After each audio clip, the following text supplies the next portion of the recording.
I'll figure it out. Just set it right there.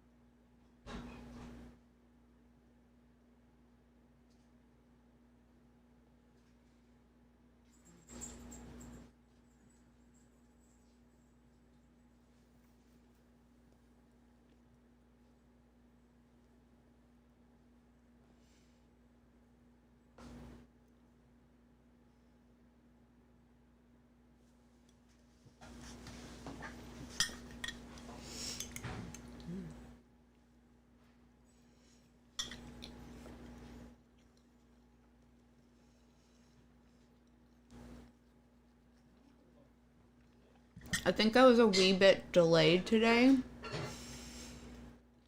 because I honestly was watching The Real Housewives.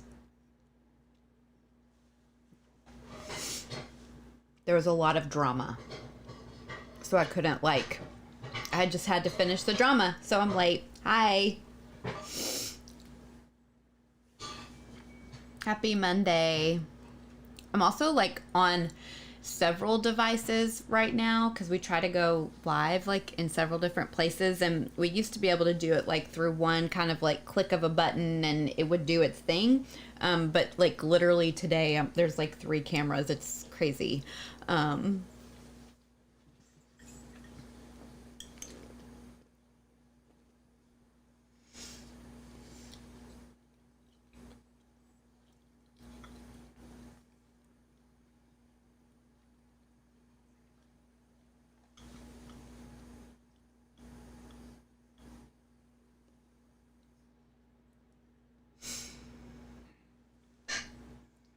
What y'all know? Can you believe it's November, 7th? It's crazy. People are I went and did something yesterday and people were wishing people happy Thanksgiving because they wouldn't see them before then. So it's crazy to be, so it's holiday time. Here we go. Hi, Stacy. Are we ready for the holidays? How are we feeling? Mac and cheese for the win. Hi, Charlie Lou 20.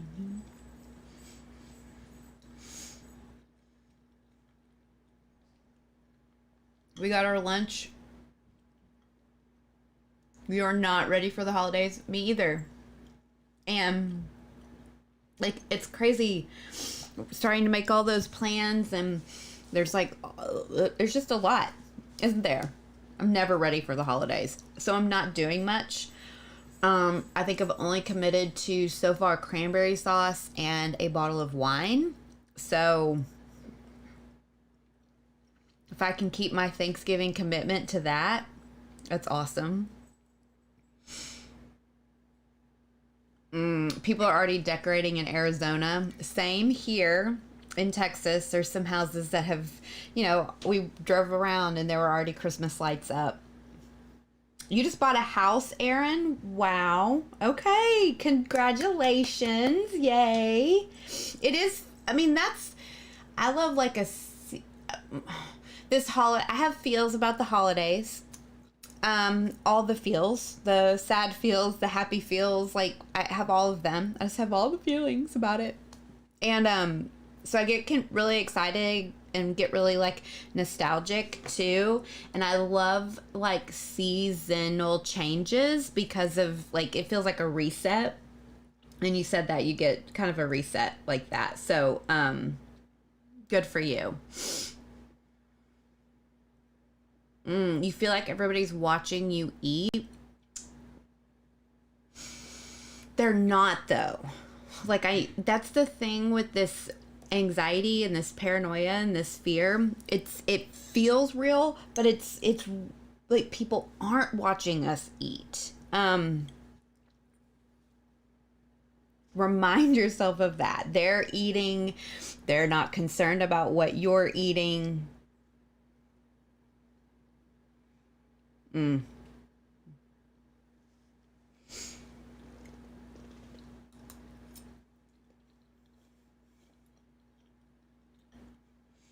And, you know, I think one of the reasons I'm here and while I eat is to try to like normalize eating, because there's been a lot of just like things about food and eating in front of people. And so I also want to validate, like, I understand where that fear or that concern can come from too, you know, that people are watching you eat. So let's just normalize, like, we eat and we have to eat in front of people and it happens. And sometimes we're neat eaters and sometimes we're messy eaters, and that's okay.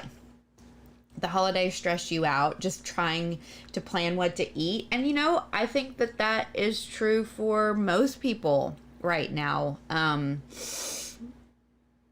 You're feeding a big family in a lot of cases. There's a lot of pressure to like cook and provide and prepare certain types of foods that we, you know, like, so I'm in Texas and pecans are our thing. If you've never had pecan pie, go have pecan pie. So, but there's this like thing with pecan pie where you can only eat it around Thanksgiving. We should just eat pecan pie. Like, it shouldn't be this, I have to eat pecan pie on this day. But I get that that happens. So a lot of people are feeling a lot of like pressure to provide and cook and prepare certain foods, and it's a stressor. It's very stressful. It's very it causes people a lot of angst. I'm hearing it. A lot of stressors at the holidays. There are. It's hard. Family, yep, they stress us out. Triggers, yep. So you gotta have support. I think don't do this alone. Did a Thanksgiving just happen in the USA? No. The USA's Thanksgiving is the last Thursday of this month. So what is that, like the 24th, 6th, 7th, something like that?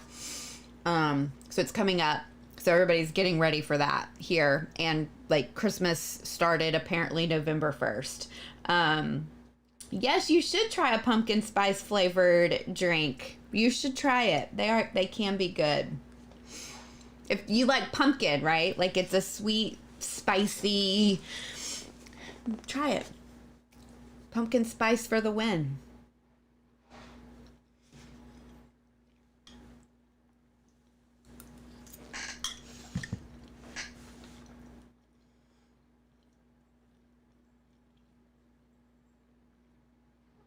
This time of the year gets crazy as a therapist.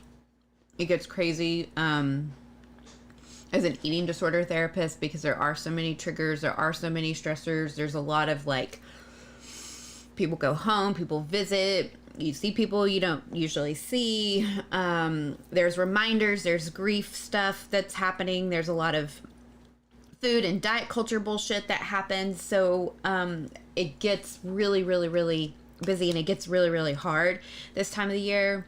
So I think one thing you do is have support. Line up people who hear you and like can relate to where you're at and what you're dealing with. People you can, you know, talk to who are safe, whether that's somebody in your family, whether that's a friend, somebody from, you know, a treatment or a program. If you don't have anything like that at all, check out recovery-academy.com. I have a lot of free and some very low cost support resources there for you, but just know that you're not alone. It feels like you're alone, but you're not alone.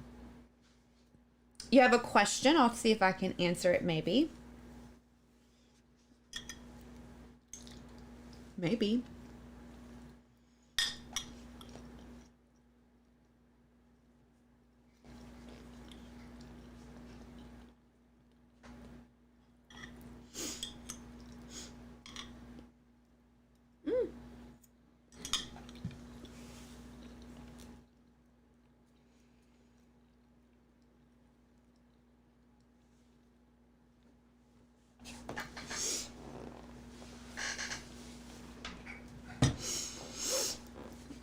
So you get really full really easy. It's a thing that happens. It is. And when we restrict, our body does all kinds of weird, interesting things.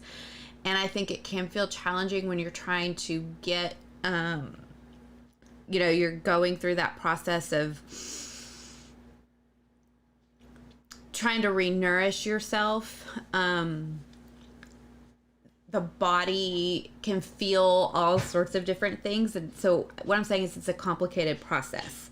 You are trying really hard. And I think your therapist might also, or your team might also, like, truly the way to get through some of these uncomfortable things that happen during the re-nourishing stage is to just keep eating and to just keep pushing through, and it will get better. And I know that isn't the fun answer to hear, but sometimes as a therapist or your team, we have to just kind of say, just keep going, like, come on, you can do this. We have to push, and we have to really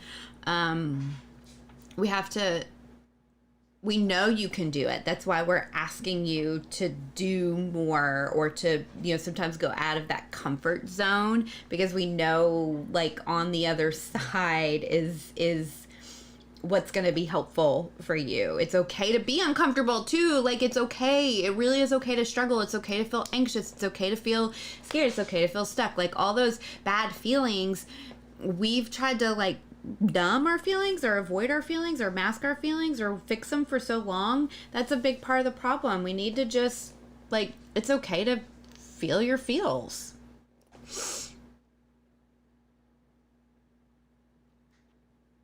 You're getting a therapist soon. Good for you. And I'm sorry you've had to wait so long.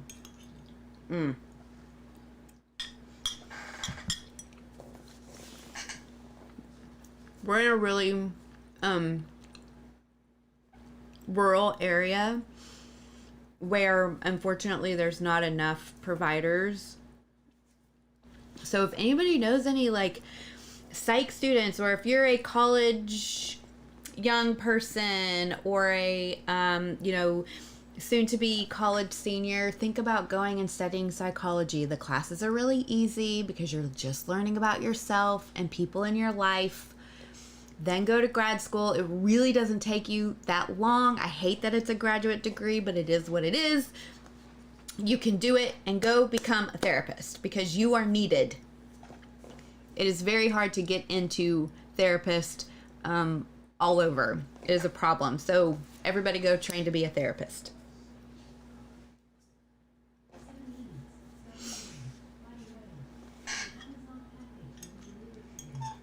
Oh, I just got a notification. An Amazon package will be delivered today. Counseling as an MS is not hard at all. And sometimes the licensing, like, all that stuff is very frustrating too, but know that like, it isn't, it's possible, and that you're needed, right? And so there are jobs, there are opportunities, there are abundant opportunities for you to go into the field of, don't even, like, it doesn't have to be counseling, like, go into the mental health social work field, right? Because you don't have to necessarily be a counselor. You could be a dietitian, you could be a nurse practitioner, you could be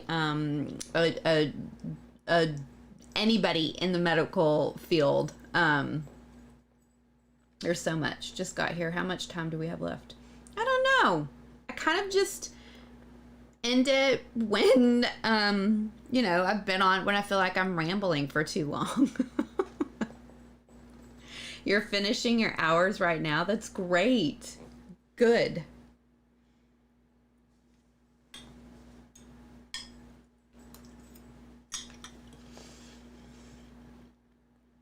Some of those early experiences are the best for you to become, the therapist you'll be, or, whatever you're going to do. Like, those early intern hour experiences, you learn so much.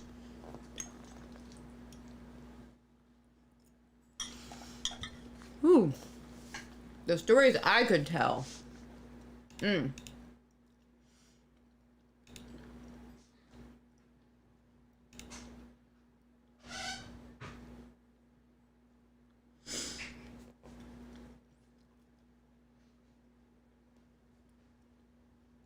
You work with kids. Good for you. We need people that do that for sure.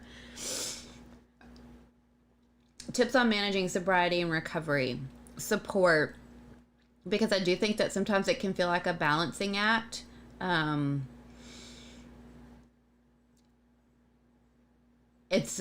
think that it's important to have a person in your life who understands being sober and understands addiction, and a person who understands, struggling with or living with an eating disorder. It'd be awesome if you could find the same person.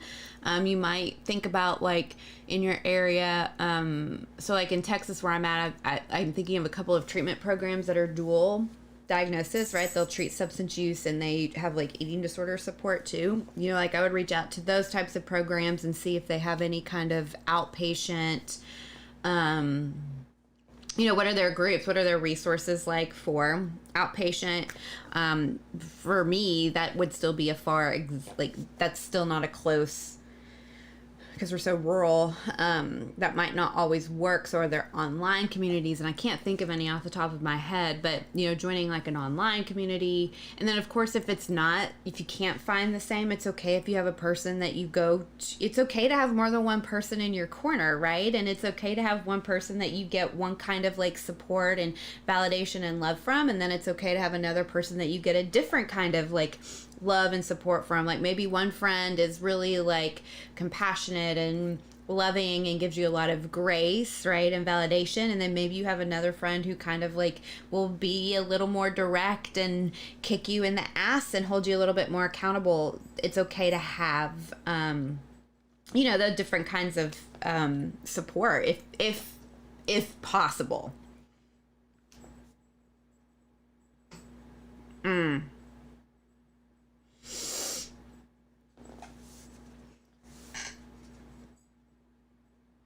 So I'm getting a good question on, what is a suicidal thought? I mean, it's not a black or white kind of an answer, right? I think when we all have shit as human beings. We all have the feelings. We all have the intrusive thoughts. We all have the frustrations. There is also a spectrum, perhaps, of severity of those things. And so someone may get a thought in their head, this really like intrusive, anxiety provoking, like, what the fuck, where did that come from type of thought. That's like an intrusive thought. And it causes you anxiety because it's distressing. You don't want to think that. And sometimes those thoughts can be around like ending your life because you feel hopeless, you feel helpless, you feel overwhelming. But I think there's a lot. This is why we have to talk about these things, right? This is why it's okay to talk about your suicidal thoughts, or it's okay to talk about your eating disorder thoughts, or your sober thoughts, or, when you're really having cravings. It's okay to talk about those thoughts, because when you talk about them, it helps you really kind of determine where are you at, how severe, how significant, how impactful is this? Are you okay? Are you not okay? How do I help you be okay? Right? So it's a lot of like, it's more than, I think, just like the thought of I'm hopeless and I want to end my life. It's where like we have to dig and we have to talk about it to understand it more. And it's okay to understand it more and to, to understand, right? It's okay to understand and ask questions, to be curious. And of course, if you are suicidal, even just a little bit, even if that like thought comes in your head and it causes you like any kind of feeling, if you're feeling like, life is really hard and you just aren't sure, please, you are not alone. Please call and get some help. I don't have an access to, but I'll post it in a story later, but there are suicide hotlines. There are, school counselors. Please, you are not alone. It's okay to talk about it.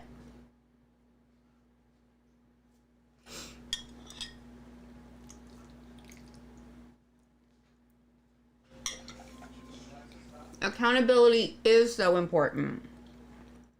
You're welcome. Plans for Christmas? No. Not yet. Though, our families live pretty local, or we can access easily, on holidays. So plans usually kind of just develop the day of. We just kind of, know where to go when we show up at these families' houses.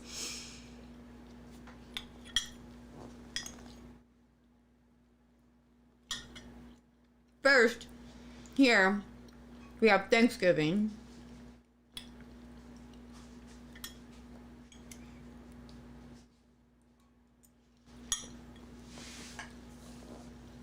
And I'm getting a head start with the mac and cheese.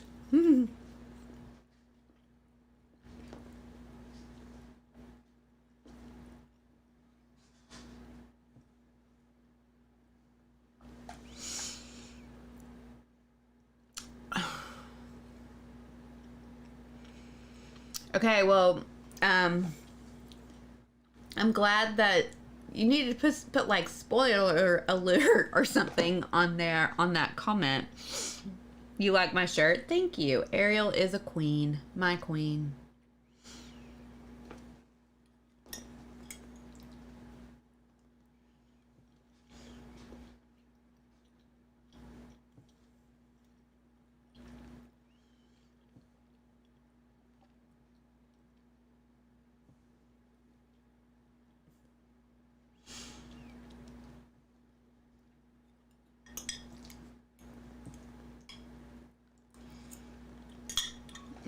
This is your favorite food?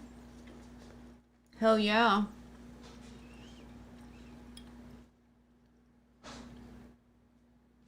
Oh, really? They have charmed aroma candles and Ariel rings and necklaces. Well, I need to look into that. I have her tattooed. Wait, where is it? On my arm. There she is. Because I love her so much. How do you smile while chewing? Okay, so I don't know. I do know.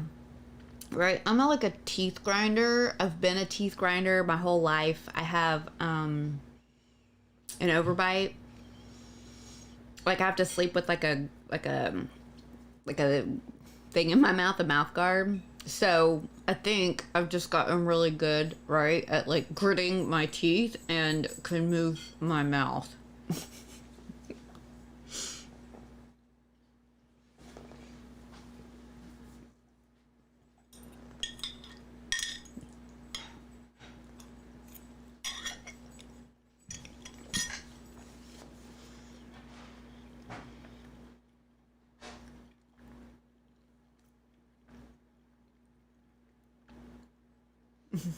Love it. Ariel, she's so great.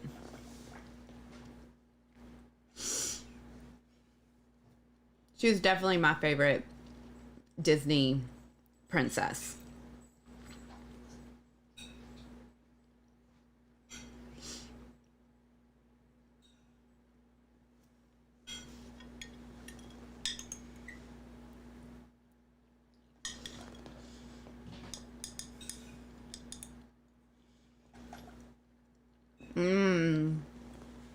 Have I been to Disney World? I have. It's been a really long time. We were trying to plan to go end of last year, but 2020. And now when I think about going, like, it sounds really fun, but y'all, there's a lot of planning that goes into that trip, and I'm so not a planner at all. I wish you could just like go to Disney. Aurora from Sleeping Beauty is your favorite princess. Yes. I just see her pink dress. Trips stress you out. Right. I hear that. Right. And so I can like the Disney World is magical. It's amazing. It's everything that you see. It is. Right. And then like it's a trip. It's a vacation. It's like, I don't want to call it a vacation. It's like a trip.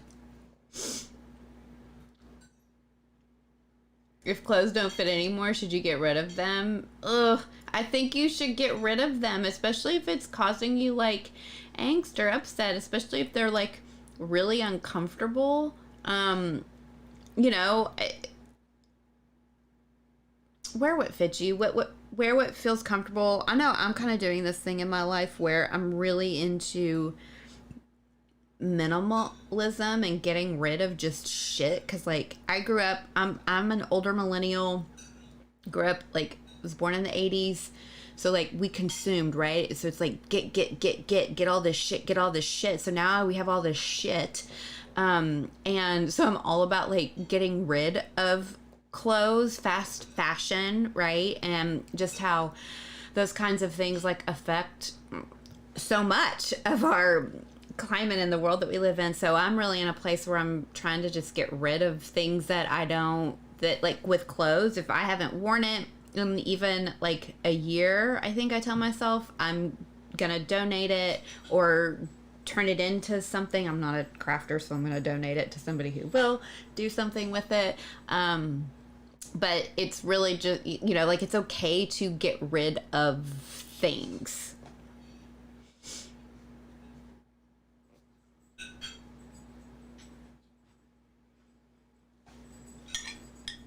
You have to find different restaurants. So a challenge would be to go to a restaurant, like take a really good friend that you love, you trust, you'll have a good time together, and you pick a restaurant. You say, okay, friend, take me to a restaurant and, you know, order something for me. And it's okay to put some like boundaries and guidelines. I know that sounds really fucking scary to you. That's why I called it a challenge, right? Like it's something to like work up to. Maybe you break it down into little bitty pieces to get to that point. But you know, it's okay to, again, kind of go out of your comfort zone, make yourself a little bit uncomfortable, do something that's out of your norm, try something new. It's okay to do that. How do I know when it's time to get help for disordered eating? It is time. Right now, if you're asking that question, it is time. And where do I start? That's a great question. If you go to recovery-academy.com, you will see I have lots of free and or low cost like resources, information, tools, tips, tricks from my life as a professional in this field for a million fucking years, and also my personal experience. So that's a great place to start. recovery-academy.com. I haven't heard her new song. Okay, wait, maybe I probably have. I'm about to get so much hate for what I'm about to say. I don't dislike Adele, okay? But I am not an Adele fan. Meaning, I did not go and download her albums. I might have one or two of her songs on a playlist, like Rolling in the Deep, right? But I am not an Adele fan. I don't hate her. Like if she's on, I'll listen to her, but I'm sure I've listened to her song because I think it's been in some commercials maybe or some TikToks, but I have not intentionally listened to her song. Sorry. Who is my favorite singer?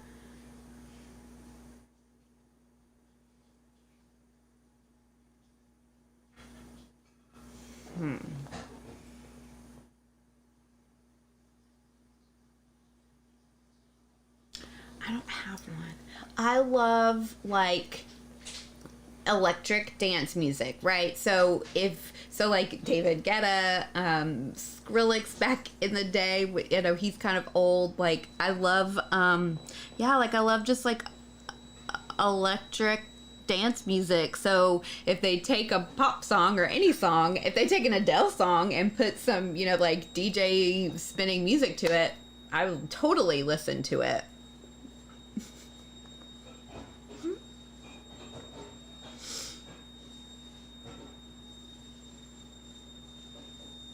So my favorite singer is like bass that you can feel in your soul. Like, ugh, that's my favorite.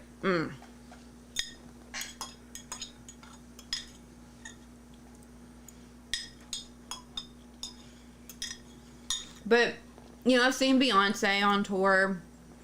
I've seen Britney, Mariah, the great Celine Dion.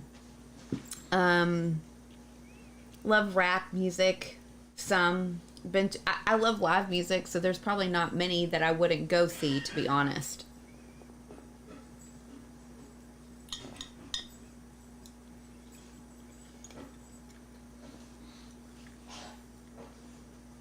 Alright, friends. My lunch is about over. I need to go get myself ready for what's next for my day. I plan on being here next Monday, given that, you know, I don't have any tech issues or whatever. So, see y'all 12 on Monday next time. Take care, friends. Bye.